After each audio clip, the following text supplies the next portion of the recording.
So welcome to everyone who has joined our session. It is as I said earlier, that it is the best session of the day, and I challenge anyone to take issue with that particular characterization.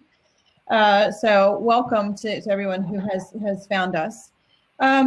Just a few bits of housekeeping before we kick off. First, this is titled Digital International Expansion. This is all about best practice in e-commerce when considering international and where to go outside of your home territory, how, why, and all of it wrapped up in one.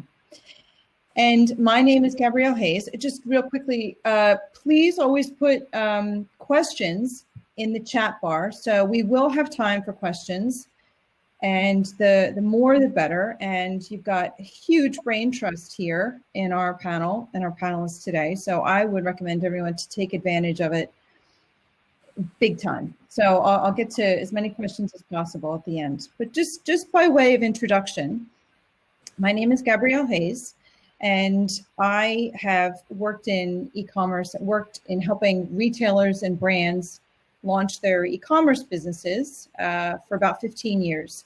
Grew up in America and have lived in the UK for 15 years. And over that time, I've worked with brands such as Sweaty Betty, Moonpig a million years ago, but remains a favorite brand, Arcadia, Sophie Hume, The School of Life, LK Bennett, and Hobbs. And just have helped them in each of those have helped understand what international means to the overall business strategy. So a lot of trading in the US, in Australia, and in Europe.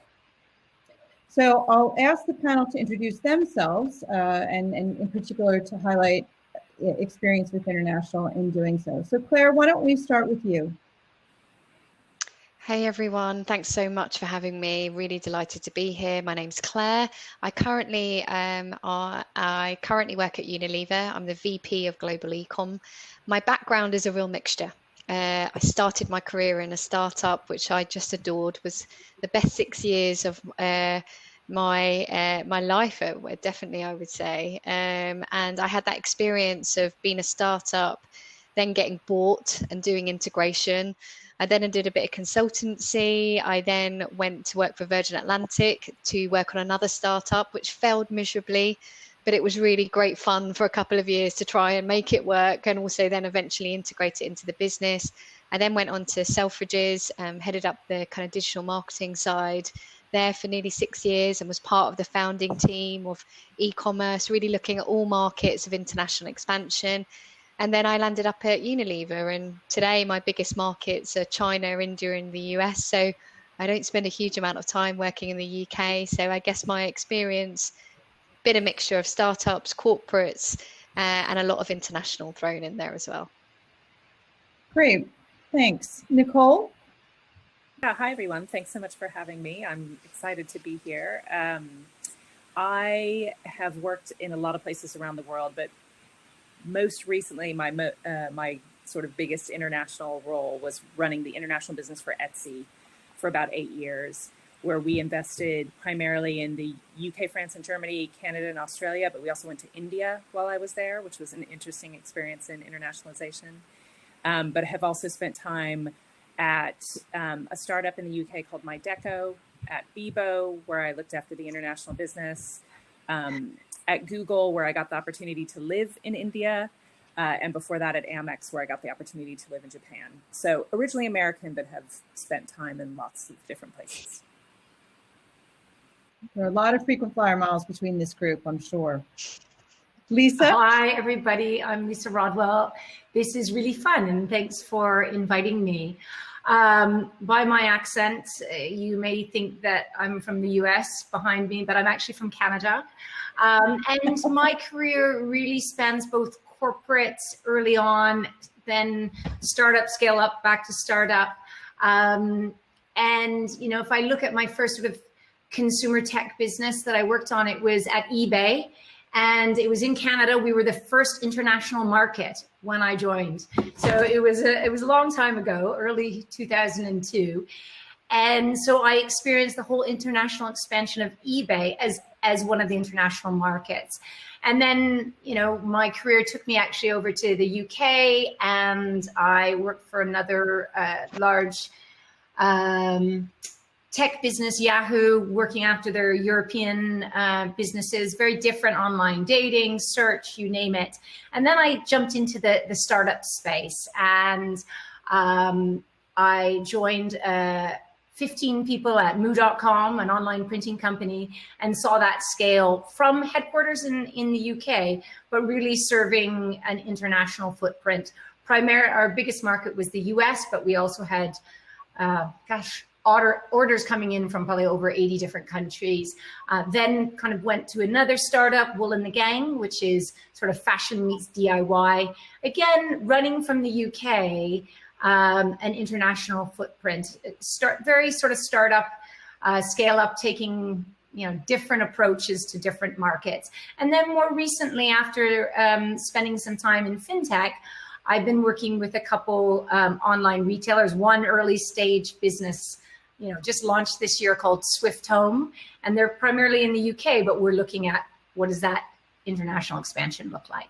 So I guess the themes are consumer-facing businesses, tech-enabled, usually at the innovation stage. That's great. I mean, what you guys don't know about international isn't worth knowing. I don't know. I think there's always lots to learn from everybody. But that's a brilliant point, because it is a moving target, and it just because you might have done it a year ago or 2 years ago, it feels like you're always starting from square one because things change so quickly.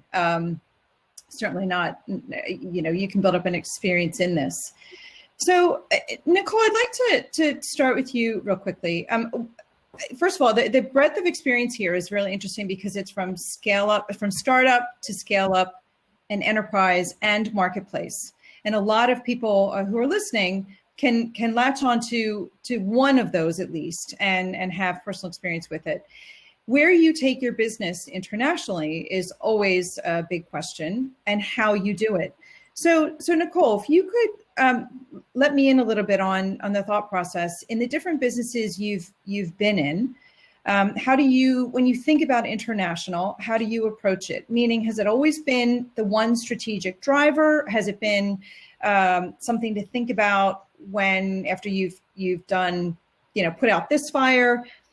I know Etsy, you were head of international, so that was your job. But it'd be interesting just to get a lens on how you looked at it, or where it's sat. Yeah, it's a good question. I mean, I think one of the things that's changed in the last, say, 10 or 15 years is, it used to be that you started a business and they were these silos. So like I imagine Lisa will relate to this with eBay, where it was sort of almost like you copy and paste and you start the whole thing over.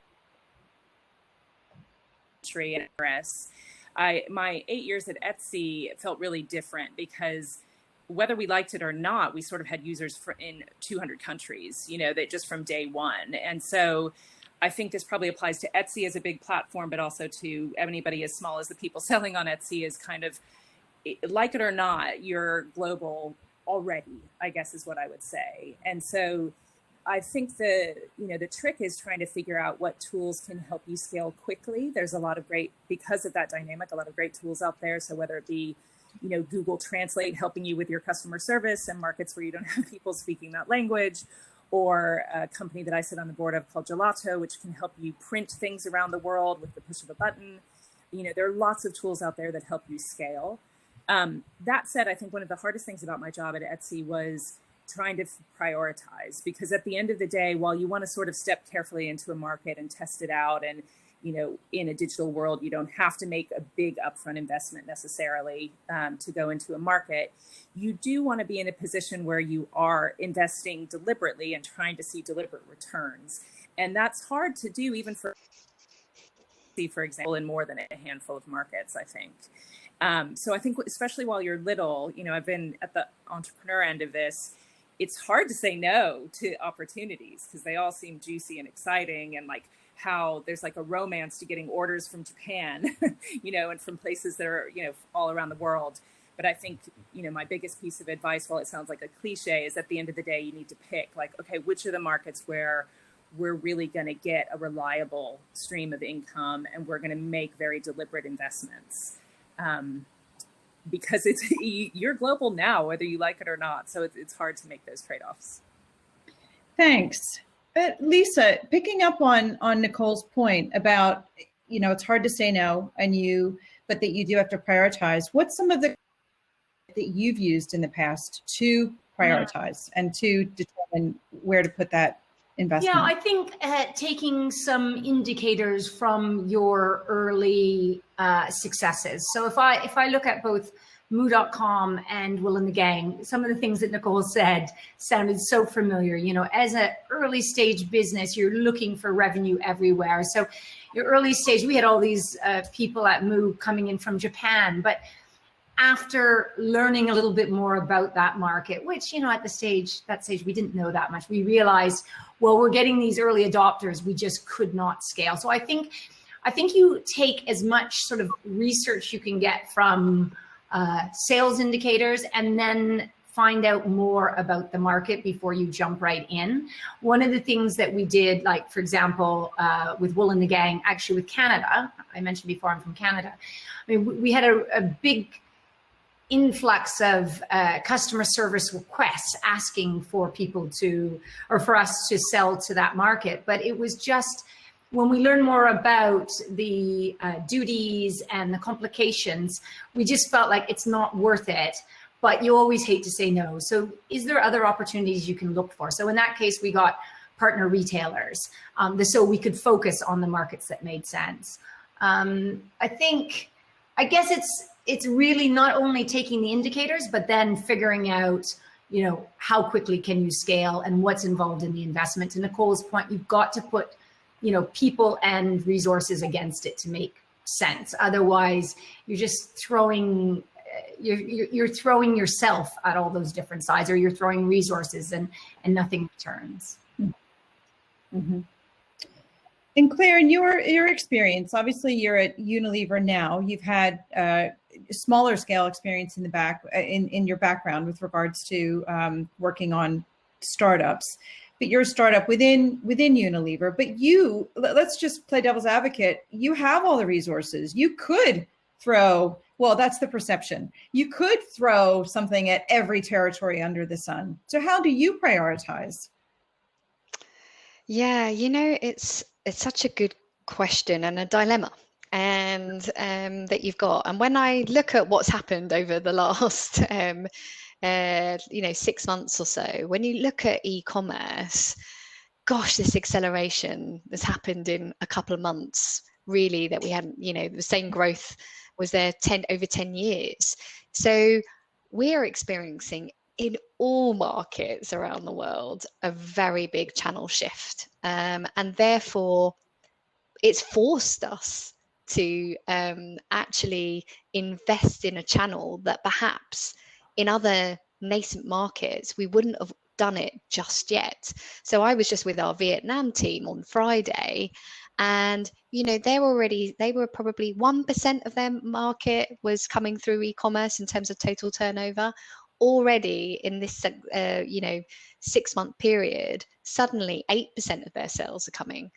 And that market still got huge room for growth. So I guess we are in a position where we can invest for growth, and that's one of the great things of being in the size of the company that I am in now. But if I liken it into my past, you've got to make choices. But what I would say is, where you then focus, you've got to be able to take learnings really quickly.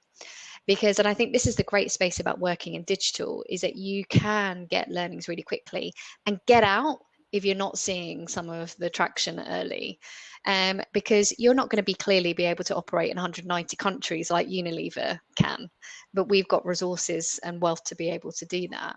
So, being really early on and being really careful in looking at your competition.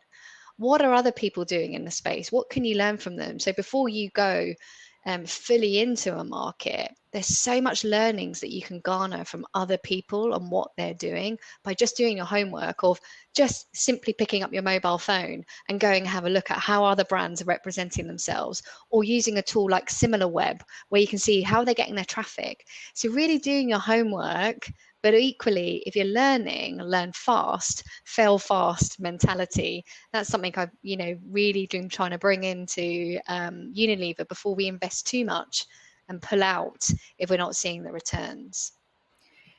So a question that I get from some of the brands who I work with, and forgive me, I'm springing this question on you guys. You have had no time to prep for it, but we're going to think fast. And a lot of the brands I work with are definitely from the UK. They're American, Australian, and the question is, how much focus do we put on Asia, specifically in China? And because a few years ago, if you didn't have a presence there, if you weren't there in some way, you're just dead in the water. And why on earth are you not spending a lot of money to be in Asia, despite the fact that you might not know anything about it, which might be good advice. And then I think it feels like now everybody's taking a little bit more of a considered approach, both because people haven't done it well. It is a completely different cultural experience for a lot of people, not everyone. But how have you guys handled this in your own businesses? Lisa, how have you looked eastward? Yeah, I mean, I would say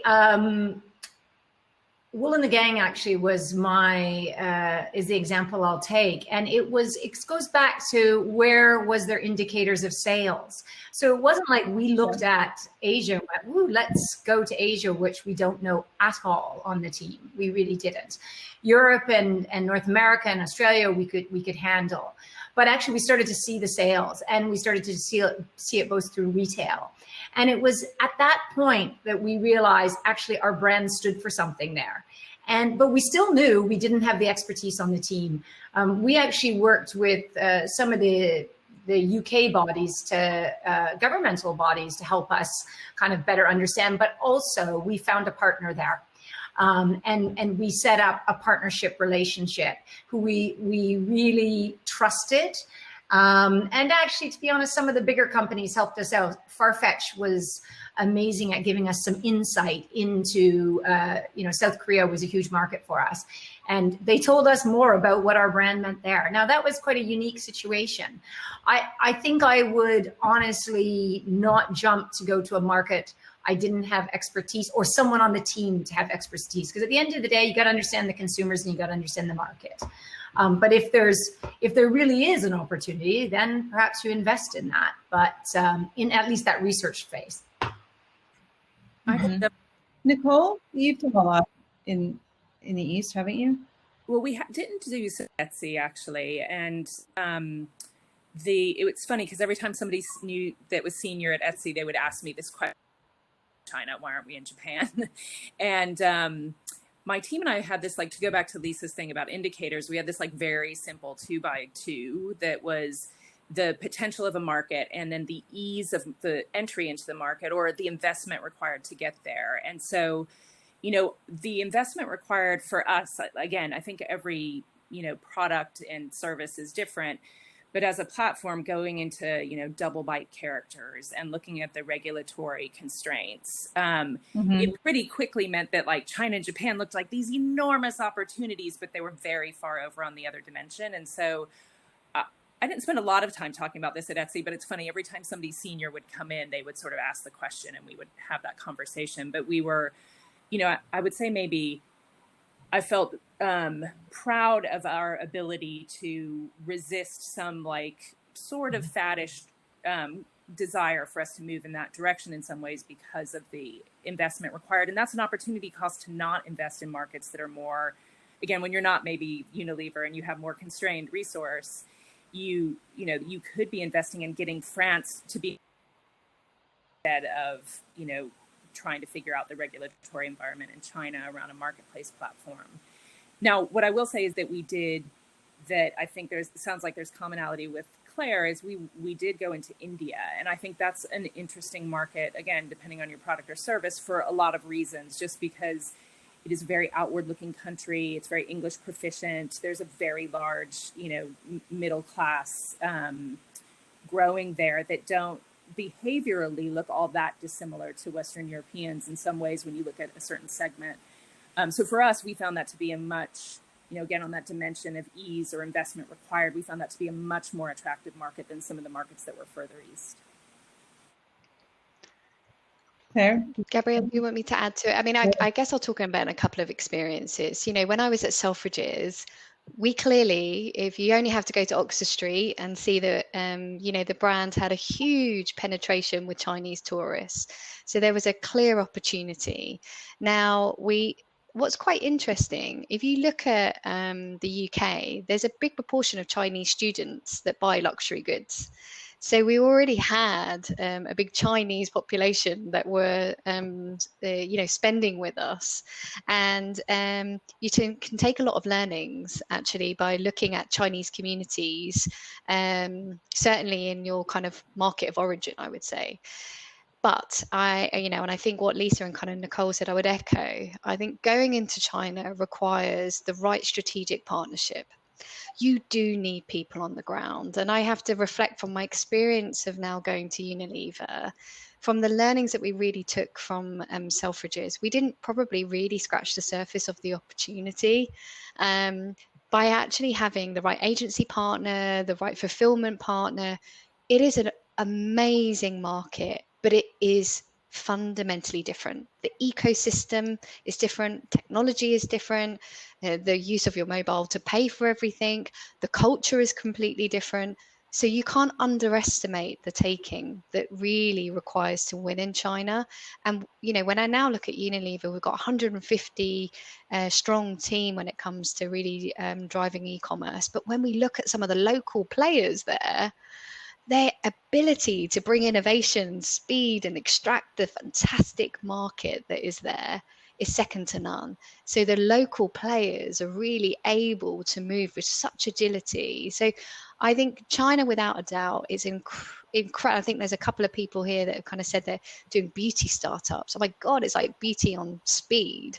And it's so amazing. And the trends that I can see coming from the East and really bringing that to the West are really incredible. So even if you're not in China, you need to know what's happening there, because this kind of real trend space coming from east to west, really look for that kind of future opportunity. But I would definitely say having a partner and having people that know the market is just absolutely critical to be able to succeed there.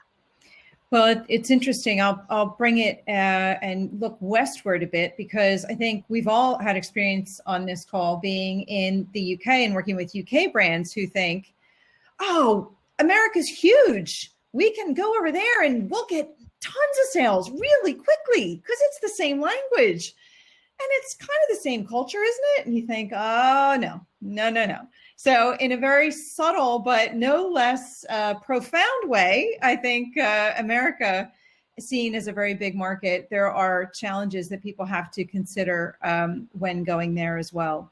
But it just comes down to understanding and being open to figuring out where the gaps are. So, which brings me to the question I think a lot of people who are listening today will be very important for them, which is to say, what would you do central and what would you do local? So, Nicole, you mentioned, making a decision to invest.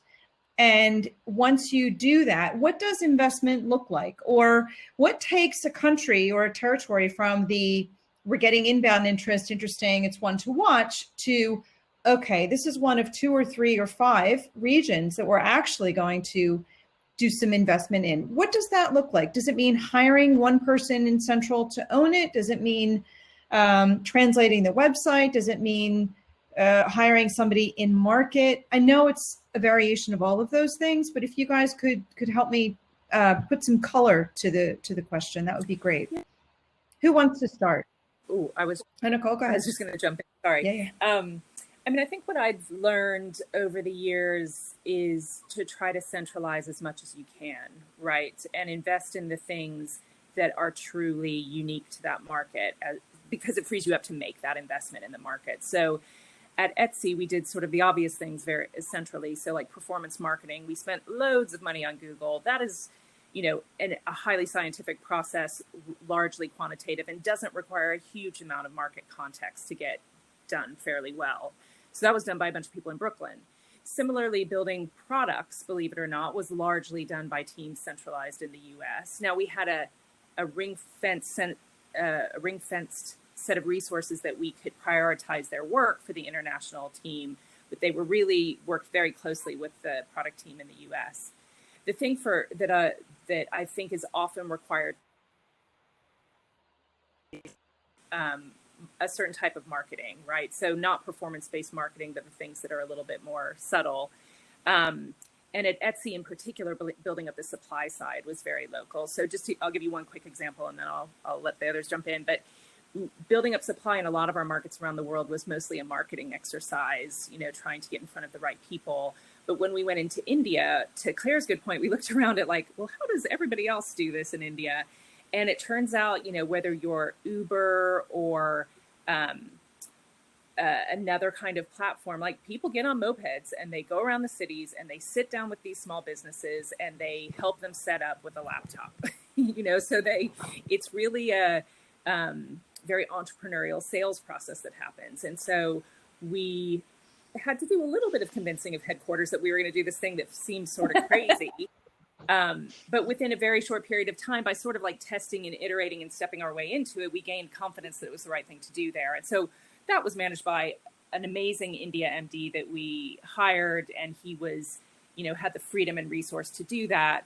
But most of the product issues were still managed centrally, and his Google spend was still managed centrally. So it freed him up to focus on that bit that linked to India for us.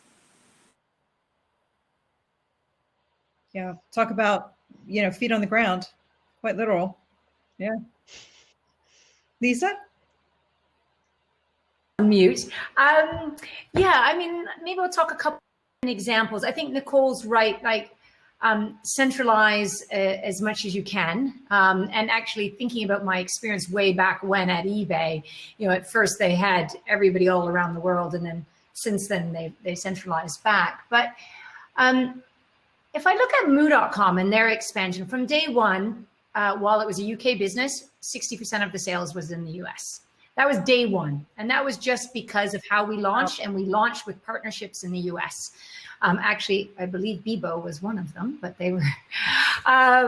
So that changed how we actually evolved as a business and how we went internationally, because we were managing so much centrally from the beginning. But what we found out within a year or two, we were missing opportunities, and we were missing them because we weren't on the ground enough. We did a lot of travel. So if you don't have someone in the market, you need to know the market, you need to go and visit it and so forth, particularly when it's things like events, or, if you ever had, pop-ups or what have you. You have to think about those sort of marketing initiatives where it really does make sense to get sort of face-to-face with people, because, brands aren't all built online. And I think definitely from early days, having someone responsible for a market is critical, because otherwise no one is really taking, no one's really responsible for the KPIs. And I think that's really like a small company trying to go to many markets at once. So we ultimately opened up an office, and actually there's a couple offices now in the US at Moo. Even though it's by far the biggest part of that business. And now some of the central marketing is done from there and managing back to the rest of the world. So I guess the heart of the business, the heart of the marketing is where in the biggest market. But interesting as to when you actually put a head count in market. Yeah, it was a couple of years, and we made some mistakes. Yeah. We thought that we were being quirky and British and that everybody would like us, and they did, the early adopters. But to get the mass US, they didn't really want us to be a British company. And I think it was that realization and understanding that was no longer part of the brand story, and how do we play in that market? Same for, France and Germany. Like you can't just try to translate something and hope. That was kind of what we did. Didn't work. Sure. Claire, do you have any? Yeah, I would just add this sense of being global. What can be truly global versus really needs to be localized. And I've seen the good and bad and ugly, as well. And I've definitely made a lot of mistakes. And I truly think it's about assessing in your particular business area. So, I'm just seeing here, Carissa's, building a sustainable fashion business. What's going to be really important, thinking about that, is ethical sourcing. Is that going to be localized? Is that going to be, looking at your supply chain? Is that really clear and transparent? So I think it comes back to the purpose of your company as well. The purpose of you as founders. What are the things that you stay and hold true to, because they can be really compromised. You start to internationalize.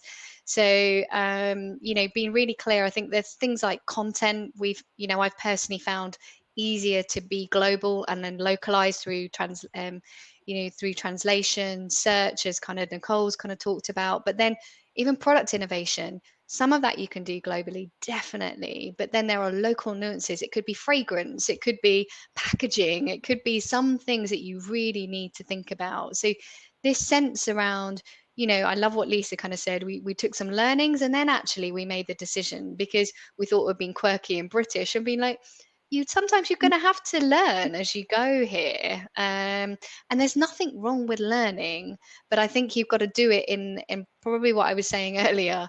Don't take ages to learn.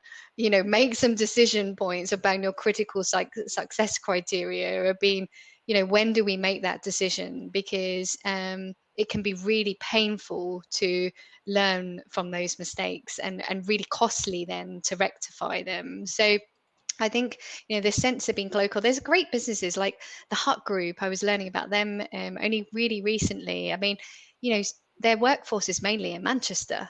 Yet 70% of their sales are from around the globe, and they've really positioned themselves as a technology company.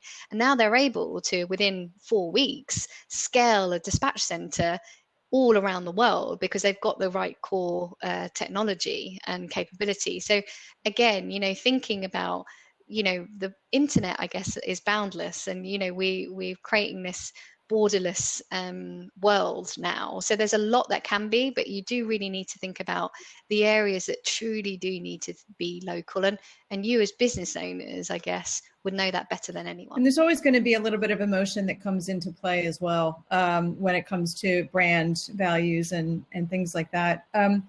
We have 5 minutes left. I had a quick question before one final question. So the quick question is, when you think about how being a British brand in a different country, when do you stop using British spellings? Because I've had this conversation with business owners that says that's our brand, and they're right. That's their brand. That's the quirky. That's the we're not hiding. We're not pretending that we're not British. But when does that stop being a brand thing and start being just make it easier for people to understand? And I can see both sides. So you have to think of SEO as well. Always SEO. Yes. Yeah, I mean, if I was to answer that, I mean, I mentioned the point about Moo. I mean, it was a couple of years before we actually introduced a US website, which then we had the copy and so forth Americanized. And even, the turn of phrase, because we saw that it was no longer helping us. But actually, if it doesn't cause you a lot of trouble, people will think it's a mistake. I'm sorry to say. I mean, I don't know, maybe things have got a bit better, but we would get comments all the time that we have spelling mistakes. And actually, going beyond Moo, actually at Will and the Gang, we ran into other issues because it's craft and fashion. And the craft part, they use different stitch names, different ways of saying things there. And we just kept plowing on with the way we did it. And actually that was detrimental to the product, actually. So, you really have to go back to what the consumers, makes sense for the consumers. I mean, that's what we're here for. We're not here for ourselves. So I'd say sooner rather than later, personally. Okay, we're going to do a quick fire round. And that is, what is the one thing you wish you'd never done, or somebody you should never do? So you're talking to people who are thinking about where to go, that they want to be international, that they want to trade cross-border. If you could look at them and say, for the love of God, make sure you don't, what is it, Nicole? I guess I would say, like, I would reiterate what I said earlier, which is don't try to go everywhere all at once. Yep. And try to like test and iterate. And to me, the like real art of strategy just in general is where will the fact that you're doing something actually matter? So like if it's just coming to you easily, I'll give it a quick example. It's a beautiful Lithuanian sellers on Etsy. And every year somebody would ask me, what are we going to do to like make sure that, and I was like, make sure that what? Like it is coming to us anyway because of the nature of that market. And so I think to be like really deliberate and see where if I do something specific, will something change in that market is like the real test of what.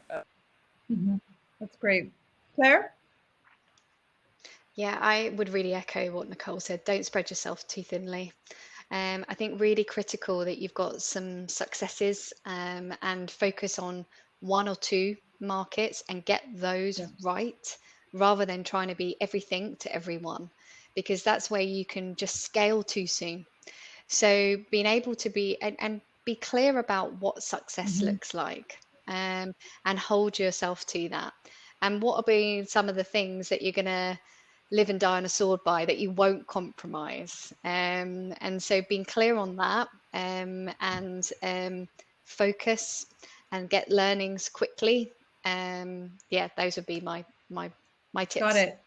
Lisa, I think you're going to see us. Yeah, I think particularly if you're going to a country where English isn't the first language, like get the translation right. There's so many, it was so easy back to get these Fringlish sites that it's just embarrassing and it's not a good step forward. So if you're going to do it right with, someone on the team and make sure you've got the technology to allow for the translation. Don't try to do sort of this half-ass job. I've been in that position and it just was a waste of time and money and it's embarrassing. Well, this is great advice. There's a huge world out there and I can't thank you enough for all of your insights. And I know that everyone who's listening today will have left this chat smarter than when they joined. So that's a credit to you. And thank you so much.